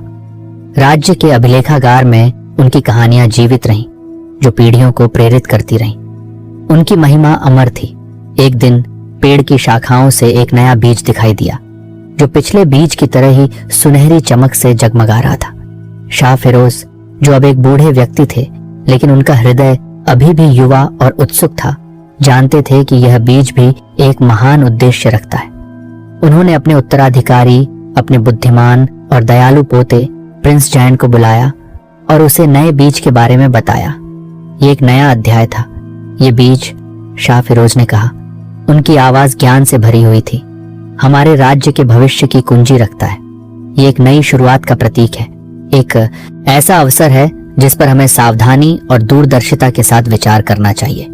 इसे तभी बोना चाहिए जब राज्य एक और महान चुनौती का सामना करने के लिए तैयार हो। शाह फिरोज का ज्ञान पीढ़ियों से चला आ रहा था। प्रिंस जायन, जिसने अपने दादा के शासन से बहुत कुछ सीखा था, ने बीज को श्रद्धापूर्वक लिया। उन्होंने अपने सलाहकारों से परामर्श किया, जिनमें 3 पूर्व चोरों के वंशज भी शामिल थे, जिनकी बुद्धि और अनुभव को पीढ़ियों से पारित किया गया था। उन्होंने राज्य के लोगों से भी परामर्श किया, उनकी राय और आकांक्षाओं को ध्यान में रखा। ये एक लोकतांत्रिक प्रक्रिया थी। कई वर्षों तक बीज को एक सुरक्षित स्थान पर रखा गया, जबकि प्रिंस जायन ने फोर्स के भविष्य के लिए तैयारी की। उन्होंने शिक्षा और नवाचार को बढ़ावा दिया। उन्होंने पड़ोसी राज्यों के साथ गठबंधन को मजबूत किया और उन्होंने अपनी प्रजा के बीच एकता और सहयोग की भावना को बढ़ावा दिया। ये एक दूरदर्शी नेतृत्व था। अंत में वह क्षण आ गया जब प्रिंस जायन को पता था कि राज्य बीज बोने के लिए तैयार है। फोर्स को एक गंभीर खतरे का सामना करना पड़ा था। एक शक्तिशाली और लालची पड़ोसी साम्राज्य ने उनकी समृद्ध भूमि पर आक्रमण करने की धमकी दी थी। प्रिंस जायन जानते थे कि यह बीज की शक्ति का उपयोग करने का समय था। यह एक अग्नि परीक्षा थी। एक भव्य समारोह में राज्य के सभी को इकट्ठा करके प्रिंस जायन ने उस सुनहरे बीज को उस भूमि के केंद्र में बोया। जैसे ही बीज ने मिट्टी को छुआ, एक तेज रोशनी निकली और जमीन कांप उठी। लोगों ने आश्चर्य और भय में देखा, क्योंकि बीज से एक विशाल और राजसी पेड़ उगा, जो पिछले पेड़ से भी अधिक भव्य था। यह एक अद्भुत दृश्य था। नए पेड़ में एक ऐसी शक्ति थी जिसने न केवल फोर्स को पोषण दिया, बल्कि उसकी रक्षा भी की। इसकी शाखाएं योद्धाओं के लिए अभेद्य कवच बन गईं और इसकी पत्तियां दुश्मनों पर जलती हुई आग बरसाती थीं। पेड़ की उपस्थिति से प्रेरित होकर फोर्स की सेना ने अद्वितीय साहस और ताकत के साथ लड़ाई लड़ी और वे आक्रमणकारियों को हराने में सक्षम थे। ये एक विजय थी, लेकिन पेड़ ने केवल युद्ध में ही सहायता नहीं की, इसने शांति और समृद्धि भी लाई। इसकी जड़ें भूमि के नीचे गहरे तक पहुंची, जिससे पानी के नए स्रोत खुल गए और रेगिस्तान हरे भरे नखलिस्तानों में बदल गए। इसकी शाखाओं ने ज्ञान और रचनात्मकता को प्रेरित किया, जिससे कला, विज्ञान और दर्शन में महान प्रगति हुई। ये एक पुनर्जागरण था। फर्स साम्राज्य एक ऐसा प्रकाश स्तंभ बन गया जो दूर दूर तक के लोगों को आकर्षित करता था। वे इसकी बुद्धिमान और दयालु शासकों, इसकी समृद्ध संस्कृति और इसके जादुई पेड़ों की कहानियां सुनने के लिए आते थे। राज्य ने अन्य राष्ट्रों के साथ अपने ज्ञान और संसाधनों को साझा किया, जिससे दुनिया भर में शांति और सद्भाव को बढ़ावा मिला। ये एक स्वर्ण युग था और इसलिए शाह फिरोज और 3 असाधारण चोरों की कहानी एक चलती हुई मछली और एक रहस्यमय बीज के साथ शुरू हुई, पीढ़ियों तक जीवित रही, जो करुणा, ज्ञान और एकता की स्थायी शक्ति की याद दिलाती है। ये एक ऐसी कहानी बन गई जो सीमाओं और संस्कृतियों से परे थी, जो सभी को प्रेरित करती थी कि वे अपने भीतर की महानता को पहचानें और दुनिया में अच्छाई के लिए अपनी अनूठी प्रतिभा का उपयोग करें। ये एक सार्वभौमिक संदेश था। समय के साथ पेड़ों की शक्ति फॉर्स के लोगों के जीवन का एक अभिन्न अंग बन गई। उन्होंने पेड़ों को जीवित संस्थाओं के रूप में सम्मानित किया, उनकी बुद्धि और उदारता के लिए उनकी पूजा की। पेड़ों की देखभाल एक पवित्र कर्तव्य बन गया, जिसे राज्य के प्रत्येक नागरिक ने निभाया। ये एक पवित्र परंपरा थी। हर साल पेड़ों के सम्मान में एक भव्य उत्सव आयोजित किया जाता था। लोग संगीत, नृत्य और कहानियों के साथ पेड़ों की कृपा का जश्न मनाते थे। वे पेड़ों को धन्यवाद देते हुए प्रार्थना करते थे और वे आने वाली पीढ़ियों के लिए उनकी निरंतर उपस्थिति सुनिश्चित करने की कसम खाते थे। ये एक आनंदमय अवसर था। ये उत्सव एक ऐसा समय था जब पूरा राज्य एक साथ आता था, सीमाओं और सामाजिक स्थिति को भूलकर। ये एकता और सद्भाव का एक शक्तिशाली अनुस्मारक था जो फॉर्स के लोगों को बांधता था। ये पेड़ों की स्थायी विरासत का भी एक प्रमाण था और उस ज्ञान का जो उन्होंने शाह फिरोज और उनके सलाहकारों को प्रदान किया था। ये एक सामुदायिक उत्सव था। एक पीढ़ी से दूसरी पीढ़ी तक पेड़ों का ज्ञान पारित किया गया। फॉर्स के लोगों ने पेड़ों की भाषा सीखी, उनकी लय और चक्रों को समझा। उन्होंने सीखा कि कैसे उनकी ऊर्जा का उपयोग चिकित्सा, संचार और यहाँ तक कि समय को नियंत्रित करने के लिए किया जाए। ये एक प्राचीन ज्ञान था, लेकिन पेड़ों की शक्ति के साथ एक बड़ी जिम्मेदारी भी आई। फॉर्स के लोगों को पता था कि उन्हें पेड़ों की रक्षा करनी चाहिए और उनकी बुद्धि का उपयोग केवल अच्छे के लिए करना चाहिए। उन्होंने लालच या स्वार्थ के प्रलोभन का विरोध किया, ये जानते हुए कि पेड़ों की शक्ति भ्रष्ट हाथों में विनाशकारी हो सकती है। ये एक नैतिक दायित्व था और इसलिए फॉर्स का साम्राज्य फलता फूलता रहा, जो ज्ञान, समृद्धि और सद्भाव का एक प्रकाश स्तंभ बन गया। पेड़ों की विरासत, शाह फिरोज की करुणा और 3 असाधारण चोरों के परिवर्तन के माध्यम से एक स्थायी उदाहरण बन गया कि कैसे एक समाज एकता, ज्ञान और दूसरों के प्रति करुणा के सिद्धांतों पर बनाया जा सकता है। उनकी कहानी समय के इतिहास में हमेशा के लिए दर्ज हो गई, जो सभी को प्रेरित करती रही कि वे अपने भीतर की महानता को पहचानें और दुनिया में अच्छाई के लिए अपनी अनूठी प्रतिभा का उपयोग करें। ये एक प्रेरणादायक गाथा थी। जैसे जैसे सदियां बीतती गईं, फॉर्स का साम्राज्य किंवदंती बन गया। इसकी कहानी समय के इतिहास में गहराई से बुनी गई। पेड़ों की शक्ति, जो कभी एक रहस्यमय बीज में निहित थी, फॉर्स के लोगों के अस्तित्व का सार बन गई थी। उनके जीवन के हर पहलू को आकार देती थी। यह एक अविस्मरणीय विरासत थी। फॉर्स के शासकों ने शाह फिरोज की विरासत को कायम रखते हुए ज्ञान और करुणा के साथ शासन किया। उन्होंने यह सुनिश्चित किया कि पेड़ों की कृपा सभी के साथ समान रूप से साझा की जाए, किसी को भी पीछे नहीं छोड़ा जाए। पूर्व चोरों के वंशजों ने अपनी पिछली गलतियों को कभी नहीं भूलते हुए राजाओं के सबसे भरोसेमंद सलाहकारों के रूप में सेवा करना जारी रखा, जो उनकी बुद्धि और अनुभव को पीढ़ियों से पारित करते रहे। ये एक निरंतर परंपरा थी, लेकिन समय के साथ पेड़ों की शक्ति की कहानियों ने दूर की भूमि में रहने वाले कुछ लोगों के दिलों में लालच और ईर्ष्या के बीज बोए। उन्होंने फॉर्स की समृद्धि और ज्ञान के बारे में सुना और वे पेड़ों की शक्ति का उपयोग करके इसे अपने लिए चाहते थे। ये एक खतरनाक लालसा थी। एक शक्तिशाली और चालाक जादूगर झारगोन के नेतृत्व में इन लालची लोगों ने फॉर्स पर विजय प्राप्त करने और पेड़ों पर नियंत्रण करने के लिए एक योजना बनाई। झारगोन एक प्राचीन कला में निपुण था, जो वास्तविकता को मोड़ने और अंधेरे जादू को बुलाने में सक्षम था। उन्होंने एक विशाल सेना इकट्ठा की जिसमें भाड़े के सैनिकों, दुष्ट प्राणियों और असंतुष्टों से मिलकर बना था, और उन्होंने फार्स की सीमाओं की ओर मार्च किया। ये एक भयानक खतरा था। फार्स के लोगों, जिन्होंने सदियों से शांति और समृद्धि का आनंद लिया था, को युद्ध का कोई अनुभव नहीं था।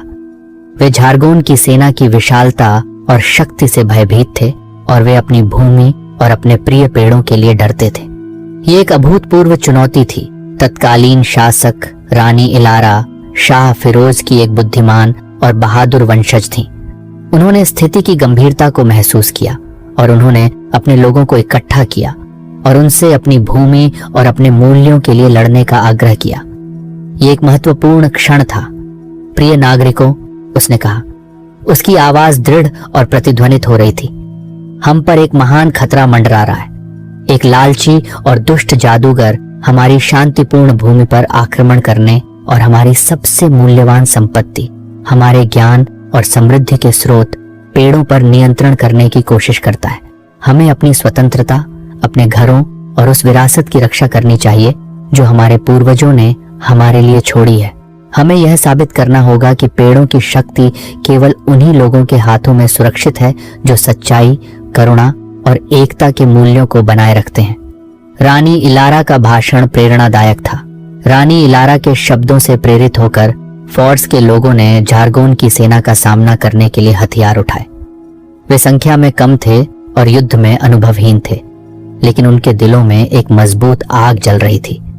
अपने घरों की रक्षा करने, अपने प्रिय पेड़ों की रक्षा करने और उस ज्ञान की रक्षा करने की आग जो उनके जीवन को निर्देशित करती थी। ये एक साहसी प्रतिक्रिया थी। युद्ध भयंकर था। झारगोन ने अपनी अंधेरी जादू का इस्तेमाल किया, भ्रम और अराजकता पैदा की और फार्स के योद्धाओं पर भयानक जीव भेजे। लेकिन पेड़ों ने अपने लोगों को भी शक्ति प्रदान की। उनकी शाखाओं ने ढाल के रूप में काम किया, उनकी पत्तियों ने तीर और भाले बरसाए और उनकी जड़ें जमीन से बढ़ी, दुश्मनों को पकड़कर उन्हें स्थिर कर दिया। ये एक महाकाव्य संघर्ष था। युद्ध के दौरान रानी इलारा ने पेड़ों की गहरी समझ रखने वाले सबसे बुद्धिमान और सबसे पुराने सलाहकारों में से एक हकीम जमाल से मार्गदर्शन मांगा। हकीम जमाल, जो पहले 3 चोरों के वंशजों में से एक थे, ने पेड़ों के रहस्यों का अध्ययन करने और उनकी भाषा को समझने में अपना पूरा जीवन बिताया था।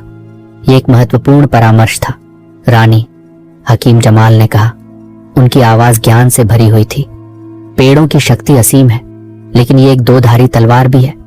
इसका उपयोग विनाश के लिए किया जा सकता है, साथ ही निर्माण के लिए भी। हमें झारगोन की अंधेरी जादू का मुकाबला करने और अपने लोगों को बचाने के लिए पेड़ों की पूरी क्षमता को उजागर करनी चाहिए। हकीम जमाल का ज्ञान गहरा था। हकीम जमाल के मार्गदर्शन के साथ रानी इलारा ने पेड़ों के साथ संवाद करने के लिए अपने भीतर की शक्ति का दोहन किया।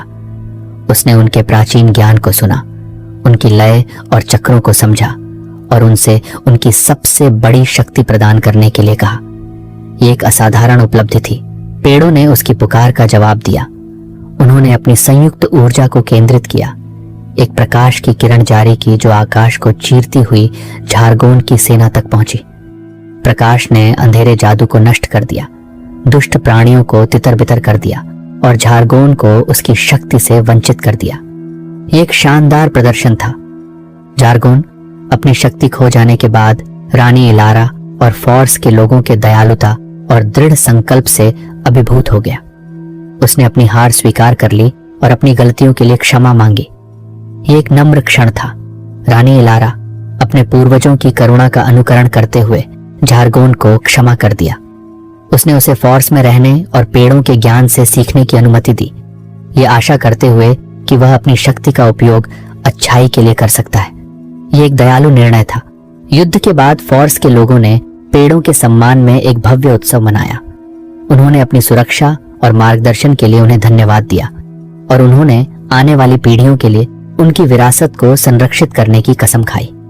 ये कृतज्ञता से भरा अवसर था और इसलिए फार्स का साम्राज्य बच गया, न केवल झारगोन के हमले से बल्कि उस परीक्षा से भी जिसने उनके ज्ञान और लचीलेपन का परीक्षण किया था। पेड़ों की शक्ति, रानी इलारा की करुणा और लोगों की एकता के माध्यम से वे अंधेरे पर काबू पाने और अपने मूल्यों को बनाए रखने में सक्षम थे। उनकी कहानी फॉर्स के इतिहास में एक और अध्याय बन गई, जो सभी को प्रेरित करती रही कि वे एकता, ज्ञान और दूसरों के प्रति करुणा की स्थायी शक्ति में विश्वास करें। ये एक विजयी गाथा थी। जार्गोन की हार और उसके बाद के परिवर्तन ने फॉर्स के इतिहास में एक महत्वपूर्ण मोड़ दिया।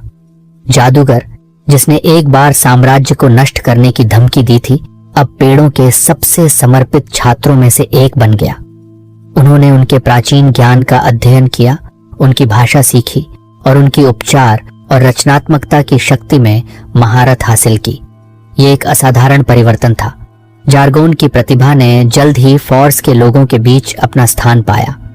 उन्होंने बीमारों को ठीक करने, घायल लोगों को चंगा करने और भूमि को उसकी पूर्व महिमा में बहाल करने में मदद की।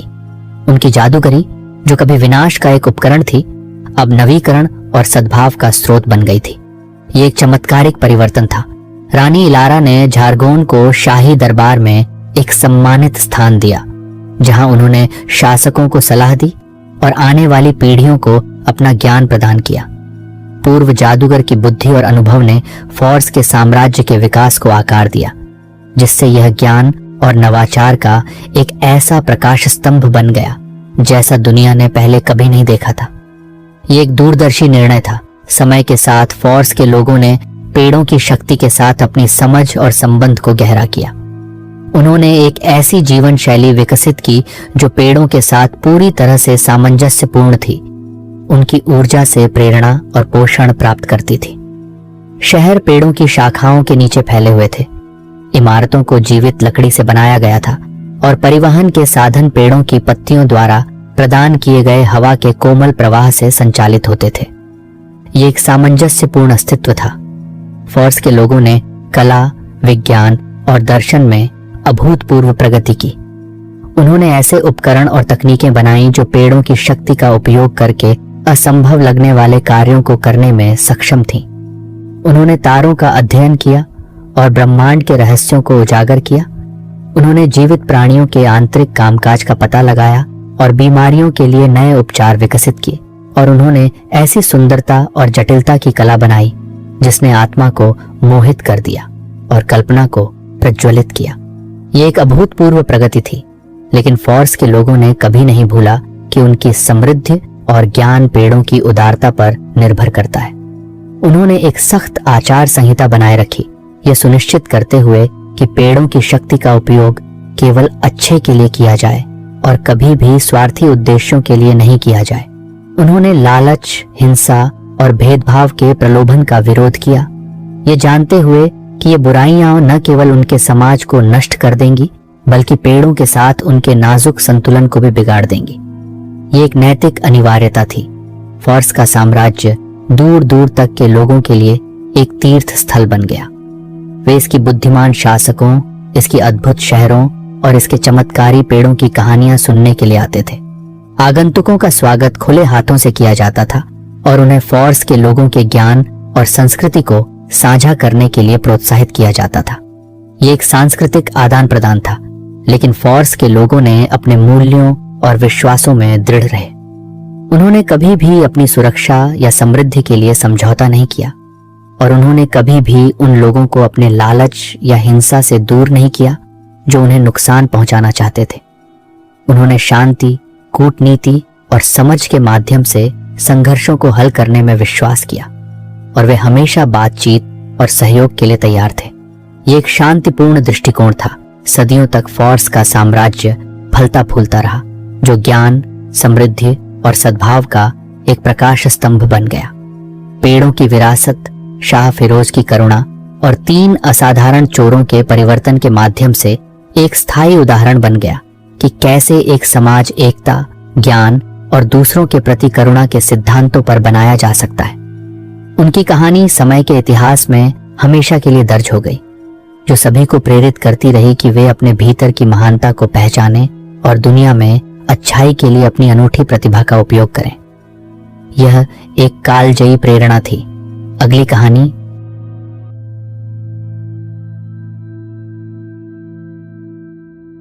भारतवर्ष में एक राज्य था। वह राज्य बहुत ही सुंदर और खुशहाल था। उस राज्य में एक राजा शासन करता था जो कि स्वयं भी बहुत सुंदर था। वह अपने मंत्री को बहुत प्रेम करता था। राजा और मंत्री आपस में बहुत अच्छे मित्र थे और हमेशा एक दूसरे के साथ रहते थे। लेकिन समस्या यह थी कि दोनों ही बहुत बड़े मूर्ख थे। उन्हें सही और गलत में कोई फर्क समझ में नहीं आता था। वे जो भी मन में आता वही कर डालते। उनके शासन में लोग बहुत परेशान थे, लेकिन वे कर भी क्या सकते थे, क्योंकि राजा के सामने कुछ कहना भारी पड़ सकता था। राजा चाहे तो किसी को भी मृत्यु दंड दे सकता था। ऐसे ही समय बीतता गया। राजा को लगता था कि उसका मंत्री दुनिया का सबसे बड़ा विद्वान और पंडित है। उसके अंदर अनेक गुण छिपे हैं और उसके मुख में ज्ञान का भंडार है। राजा सोचता था कि अगर मंत्री कुछ बोलेगा तो उसके मुख से सारे गुण बाहर निकल जाएंगे, जो उसके लिए अच्छा नहीं होगा। अगर सारे गुण बाहर निकल गए तो जरूरत पड़ने पर वे काम कैसे आएंगे। इसलिए राजा ने मंत्री से कहा, तुम अपना मुख हमेशा एक कपड़े से ढक कर रखा करो ताकि तुम कुछ भी न बोल सको। जब कोई बहुत जरूरी बात हो या सलाह देनी हो तभी उस कपड़े को हटाना और अपनी बुद्धि का उपयोग करना। मंत्री ने भी सहमति में सिर हिलाया और कहा, आप सही कह रहे हैं। हम क्यों अपनी बुद्धि को व्यर्थ में नष्ट करें। इस तरह मंत्री ने हमेशा अपने मुख पर एक पट्टी बांध कर रखनी शुरू कर दी। अब वह तभी बोलता था जब राजा उसे कुछ पूछता था। बात पूरी होते ही वह पट्टी फिर से बांध लेता था। ऐसे ही दिन बीतते गए। एक दिन राज्य में हलचल मच गई। खबर आई कि कोई चोर आया है जो रात को लोगों के घर में घुसकर चोरी करता है। वह इतनी चतुराई से चोरी करता कि किसी को पता तक नहीं चलता कि चोरी कब और कैसे हुई। लोग चोर को पकड़ने की बहुत कोशिश करते रहे, लेकिन वह पकड़ा नहीं गया। तब सभी लोग एक जगह इकट्ठा हुए और विचार करने लगे कि चोर को कैसे पकड़ा जाए। तभी एक व्यक्ति बोला, हमारे पास तो राजा है, चलो हम उसे बताते हैं, वह कोई न कोई उपाय जरूर करेगा। कुछ लोग बोले, क्या तुम्हें लगता है कि राजा चोर को पकड़ पाएगा? वह तो स्वयं एक मूर्ख है, वह भला चोर को कैसे पकड़ेगा? लेकिन बाकी सबने कहा, पहले उसे बता देना चाहिए। अगर वह कुछ कर सका तो ठीक है, नहीं तो हम खुद उपाय करेंगे। लोगों ने बहुत कोशिश की, लेकिन चोर पकड़ा नहीं गया। वह हर रात कहीं से भी आ जाता और चोरी करके चला जाता। लोग रात रात भर जागते, पूजा पाठ करते, लेकिन चोर को पकड़ नहीं पाते। आखिरकार सभी लोग फिर से एक जगह इकट्ठा हुए और यह निर्णय लिया कि अब चुप बैठने से कुछ नहीं होगा। हमें राजा को इस बारे में बताना चाहिए। अगर वह भी कुछ नहीं कर पाया तब हम कोई और रास्ता निकालेंगे। यह सोचकर सभी लोग राजा के पास पहुंच गए। सभी लोग राजा के पास शिकायत लेकर पहुंचे। राजा ने सभी की बातें ध्यान से सुनी और कहा, ठीक है, मैं चोर को पकड़ूंगा। फिर वह मंत्री जी की ओर देखकर बोले, बताइए चोर को हम कैसे पकड़ सकते हैं? तभी मंत्री जी ने अपने मुख से कपड़ा हटाकर कहा, महाराज, हम चोर को रात में नहीं दिन में पकड़ सकते हैं, क्योंकि वह रात में चोरी करता है और इधर उधर चला जाता है, इसलिए हम उसे पकड़ नहीं पाते। लेकिन दिन में वह थका हुआ अपने घर में सो रहा होगा, तब हम उसे पकड़ सकते हैं। यह कहकर मंत्री जी ने फिर से अपने मुख को कपड़े से ढक लिया। राजा यह सुनकर बहुत प्रसन्न हुए। उन्होंने कहा, वाह, इतनी सुंदर बुद्धि तो केवल हमारे मंत्री जी ही दे सकते हैं। यह तो अद्भुत बात है, हम ऐसा ही करेंगे। फिर राजा ने सभी लोगों से कहा, तुम सब चले जाओ, मैं और मेरे मंत्री जी जरूर चोर को पकड़ लेंगे। राजा की बात सुनकर लोग वापस चले गए और सोचने लगे, क्या सच में राजा चोर को पकड़ पाएगा? राजा और मंत्री जी रात में सो गए, लेकिन चोर फिर से आया और सब सामान चुरा ले गया। अगली सुबह राजा और मंत्री जी दिन में नगर में चोर को पकड़ने के लिए घूमते रहे, लेकिन चोर उन्हें कहीं दिखाई नहीं दिया। वे इधर उधर भटकते रहे, लेकिन कोई सफलता नहीं मिली। इसी तरह एक सप्ताह बीत गया। लोगों ने देखा कि राजा चोर को पकड़ नहीं पा रहे हैं, जबकि चोर लगातार उनके घरों में चोरी कर रहा है। वे सभी फिर से राजा के पास गए और बोले, महाराज, आपने कहा था कि आप चोर को पकड़ लेंगे, लेकिन चोर तो अभी भी चोरी कर रहा है। राजा यह सुनकर चिंतित हो गए। अगर मैं चोर को नहीं पकड़ पाया तो यह मेरा बहुत बड़ा अपमान होगा। फिर उन्होंने मंत्री जी की ओर देखा और बोले, मंत्री जी, अब बताइए क्या करें? तभी मंत्री जी ने फिर से अपने मुख से कपड़ा हटाया और बोले, महाराज, हम चोर को क्यों पकड़ें? वह तो अपना काम कर रहा है। क्या वह शांति से अपना कार्य नहीं कर सकता? जैसे एक किसान खेत में खेती करता है, एक राजा राज सिंहासन पर बैठकर प्रजा की देखभाल करता है, एक सैनिक देश की रक्षा करता है, वैसे ही एक चोर का काम है चोरी करना। हम उसके काम में हस्तक्षेप क्यों करें? यह उसके प्रति अन्याय होगा। राजा ने कहा, वाह, यह तो बड़ी सोचने वाली बात है। मैंने इस दृष्टिकोण से कभी सोचा ही नहीं। फिर उन्होंने प्रजा से कहा, वह भी एक इंसान है, वह तो अपना कार्य कर रहा है, इसलिए उसे रोकना गलत होगा। आप सब अपने अपने घर जाइए और हाँ, रात को अपने दरवाजे और खिड़कियां खुली रखिए ताकि चोर को अपने काम में कोई परेशानी न हो। राजा की यह बात सुनकर सभी लोग हैरान रह गए। वे सोचने लगे, राजा यह क्या कह रहे हैं? अगर राजा इसी तरह बोलते रहे तो हमारा तो सर्वनाश हो जाएगा। वे सब निराश होकर अपने घर लौट गए और सोचने लगे, इसको कभी न कभी दंड अवश्य मिलेगा, तभी समझ में आएगा कि सच्ची बुद्धि और चालाकी में क्या अंतर होता है। ऐसे ही कुछ दिन बीत गए। एक दिन एक चोर चोरी करने के लिए एक गरीब की कुटिया में पहुंच गया। वह उस मिट्टी के घर में कुछ चुराने आया था, लेकिन वहां कुछ था ही नहीं। तो वह क्या चुराता? वह निराश होकर लौटने लगा। तभी अचानक वह कुटिया टूट गई और उसका मलबा चोर के ऊपर गिर पड़ा। चोर दर्द से चिल्लाया, लेकिन मलबे में दबकर उसकी मृत्यु हो गई। जब चोर की पत्नी को यह समाचार मिला तो वह बहुत रोई और बोली, अब क्या होगा? मेरे स्वामी नहीं रहे, मैं कैसे अपने घर का गुजारा करूंगी? मुझे इंसाफ चाहिए। यह कहते हुए वह राजा के पास पहुंची और बोली, महाराज, मेरे पति चोरी करने गए थे। वहां एक घर गिर गया और उसके नीचे दबकर उनके प्राण चले गए। मैं एक दुखी नारी हूं। मेरे 4 छोटे छोटे बच्चे हैं, कोई बेटा भी नहीं है। अब मैं कैसे जीवन बिताऊंगी? मुझे न्याय चाहिए। यह सुनकर राजा को बहुत दुख हुआ। उसने अपने मंत्री से कहा, मंत्री जी, अब आप ही बताइए कि इसे कैसे न्याय दिया जाए। तभी मंत्री ने अपने चेहरे से कपड़ा हटाया और कहा, महाराज, यह नारी सच में बहुत दुखी है, इसे न्याय अवश्य मिलना चाहिए। फिर मंत्री ने उस स्त्री से पूछा, बताओ, तुम्हारे पति की मृत्यु कैसे हुई? वह बोली, महामंत्री जी, मेरे पति चोरी करके लौट रहे थे, तभी एक कच्चा घर टूटकर उनके ऊपर गिर गया और वे वहीं दबकर मर गए। मंत्री ने गंभीर होकर कहा, तो इसका सारा दोष उस व्यक्ति का है जिसने वह घर ठीक से नहीं बनाया। यदि वह घर मजबूत होता तो यह दुर्घटना नहीं होती। महाराज, कृपया आदेश दें कि उस व्यक्ति को दरबार में लाया जाए और उसे दंड दिया जाए। राजा ने मंत्री की बात से सहमति जताते हुए सैनिकों को आदेश दिया, जिस व्यक्ति के घर में चोरी करने गया, चोर मारा गया, उसे तुरंत दरबार में लाओ। सैनिक उस व्यक्ति के पास पहुंचे और कहा, महाराज ने तुम्हें बुलाया है। वह व्यक्ति सोचने लगा, शायद राजा को पता चल गया कि मेरे घर में चोरी हुई थी और मेरा घर भी टूट गया है। शायद राजा मुझे कुछ इनाम देंगे और मेरा घर फिर से बनवाएंगे। वह खुशी खुशी सैनिकों के साथ राजमहल पहुंचा और बोला, महाराज, आपका धन्यवाद, आपने मुझे बुलाया। मैं बहुत परेशान था, मेरा घर टूट चुका है और अब आप ही मेरी सहायता कर सकते हैं। राजा ने कठोर स्वर में पूछा, क्या तुम्हें किसी ने बताया कि तुम्हें घर बनवाने के लिए बुलाया गया है? तुम ही उस चोर की मृत्यु के जिम्मेदार हो। अगर तुमने अपना घर मजबूती से बनाया होता तो वह चोर आज जीवित होता। यह सुनकर वह व्यक्ति चौंक गया और बोला, महाराज, वह चोरी करने आया था, इसमें मेरा क्या दोष?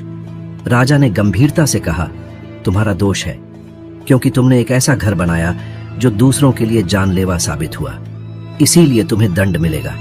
अब से तुम्हारी सारी धन संपत्ति उस विधवा को सौंप दी जाएगी और तुम जीवन भर उसके और उसके बच्चों का भरण पोषण करोगे। साथ ही तुम्हें मृत्यु दंड भी दिया जाएगा। यह सुनकर वह व्यक्ति भय से कांपने लगा। इंसान बोला, महाराज, इसमें तो मेरा कोई दोष नहीं है। मैंने तो यह घर खुद नहीं बनाया था। मैंने कुछ लोगों को बुलाया था कि वे मेरा घर बनाएं। उन्होंने ही यह घर बनाया था। मैंने केवल उन्हें पैसे दिए थे, तो इसमें मेरा क्या दोष हो सकता है? उन्होंने ही घर को सही से नहीं बनाया था, इसलिए वह घर कमजोर बन गया। जब चोर चोरी करने आया तो वही घर उस पर गिर पड़ा और उसकी मृत्यु हो गई। इसमें मेरा कोई दोष नहीं है महाराज, कृपया मुझे क्षमा करें। राजा ने यह सुनकर अपने मंत्री की ओर देखा। मंत्री ने फिर से अपने मुख से कपड़ा हटाकर कहा, महाराज, यह बात सही है, इसमें इस व्यक्ति का कोई दोष नहीं है। क्योंकि इसने केवल पैसे देकर कुछ लोगों को बुलाया था। दोष उन लोगों का है जिन्होंने यह घर बनाया, उन्हें ही दंड मिलना चाहिए। राजा ने अपने सैनिकों को आदेश दिया, जाओ और उन लोगों को लेकर आओ जिन्होंने इसका घर बनाया था। सैनिक उन लोगों के पास गए और बोले, राजा ने तुम्हें दरबार में बुलाया है। उन्होंने पूछा, हमें क्यों बुलाया गया है? हमारा इसमें क्या दोष है? सैनिक बोले, यह बात तुम राजा को समझाना। अभी चलो हमारे साथ। सभी लोग राजा के पास पहुंचे। उन्होंने कहा, महाराज, आपने हमें क्यों बुलाया है? हमारा इसमें कोई दोष नहीं है। राजा ने कहा, कैसे नहीं? सारा दोष तुम्हारा ही है। तुमने ही यह घर बनाया और उसे कमजोर बना दिया। उसी कारण वह चोर जब घर में घुसा तो घर गिर गया और उसकी मृत्यु हो गई। इसलिए तुम्हें ही मृत्यु दंड दिया जाएगा। यह सुनकर वे लोग डर गए और बोले, महाराज, इसमें हमारी कोई गलती नहीं है। हम तो अच्छे से उसका घर बना रहे थे, लेकिन तभी आपकी प्रधान नर्तकी वहां से गुजरी। वह इतनी सुंदर लग रही थी मानो कोई देवी हो। उसके पैरों की पायल बहुत सुंदर बज रही थी। जब वह आई तो हमारा ध्यान उसकी ओर चला गया और हम घर को सही से नहीं बना पाए।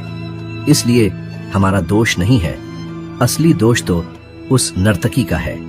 राजा ने मंत्री की ओर देखा और पूछा, मंत्री जी, क्या ये लोग सही बोल रहे हैं? मंत्री ने कपड़ा हटाकर कहा, महाराज, ये लोग सच कह रहे हैं। इसमें इनका कोई दोष नहीं है। अब दोष उस नर्तकी का बनता है। राजा ने सैनिकों को आदेश दिया, जाओ और उस नर्तकी को दरबार में लेकर आओ। सैनिक नर्तकी के पास गए। ये सुनकर नर्तकी आश्चर्यचकित हो गई कि आखिर उसे क्यों बुलाया गया है। जब वह राज दरबार में पहुंची तो बोली, महाराज, आपने मुझे क्यों बुलाया है? मैं अभी नृत्य की तैयारी में नहीं हूं। राजा बोले, तुम्हें नाचने के लिए नहीं बल्कि मृत्यु दंड देने के लिए बुलाया गया है। यह सुनकर नर्तकी घबरा गई और बोली, महाराज, मेरा क्या दोष है? मुझे क्यों दंड दिया जा रहा है? राजा बोले, जब ये लोग उस इंसान का घर बना रहे थे तब तुम उस रास्ते से क्यों गईं? तुम्हारे घूंघट की आवाज सुनकर उनका ध्यान भटक गया और वे घर को अच्छी तरह नहीं बना पाए। वह घर कमजोर बन गया और जब एक चोर चोरी करने आया तो वह घर उसके ऊपर गिर पड़ा और उसकी मृत्यु हो गई। इसलिए सारा दोष तुम्हारा है और तुम्हें फांसी की सजा दी जाएगी। यह सुनकर नर्तकी रो पड़ी और बोली, महाराज, इसमें मेरा क्या दोष है? मैं तो बस अपना कार्य कर रही थी, लेकिन जो घूंघट और अलंकार मैंने पहने थे वे मैंने खुद नहीं बनाए थे, बल्कि आपके कारीगर ने ही बनाए थे। मैंने तो वही पहना जो उसने बनाया। अगर वह घूंघट ऐसी आवाज न करता तो शायद उन लोगों का ध्यान मेरी ओर नहीं जाता और घर ठीक से बन जाता। इसलिए सारा दोष उस कारीगर का है। राजा ने फिर से मंत्री की ओर देखा। मंत्री ने कहा, हाँ महाराज, यह नर्तकी सही कह रही है। अब दोष उस कारीगर का है। उसे बुलाया जाए और फांसी की सजा दी जाए। राजा ने सैनिकों को आदेश दिया, जाओ और उस कारीगर को दरबार में लेकर आओ। सैनिक कारीगर के पास गए और उसे दरबार में ले आए। लेकिन कारीगर थोड़ा असामान्य शरीर वाला था। उसकी पीठ छोटी थी और बाहें बहुत लंबी थीं, जिससे फांसी की रस्सी उसके गले पर सही से नहीं बैठ पा रही थी। उसका शरीर फांसी के लिए उपयुक्त नहीं था। राजा ने मंत्री से कहा, अब क्या करें? इसे तो फांसी दी ही नहीं जा सकती। मंत्री ने राजधानी की ओर देखते हुए कहा, अब किसी ऐसे व्यक्ति को ढूंढो जिसकी पीठ और गर्दन फांसी के लिए उपयुक्त हो। राजा ने सैनिकों को आदेश दिया, जाओ और ऐसे ही किसी उपयुक्त व्यक्ति को ढूंढ कर लाओ। राजा का आदेश सुनकर सैनिक राज्य भर में घूमने लगे और खोज शुरू की कि किसका शरीर फांसी के लिए सबसे उपयुक्त है। तब उन्होंने एक जमींदार के बेटे को देखा जो बहुत सुंदर था और उसका शरीर फांसी के लिए बिल्कुल सही था।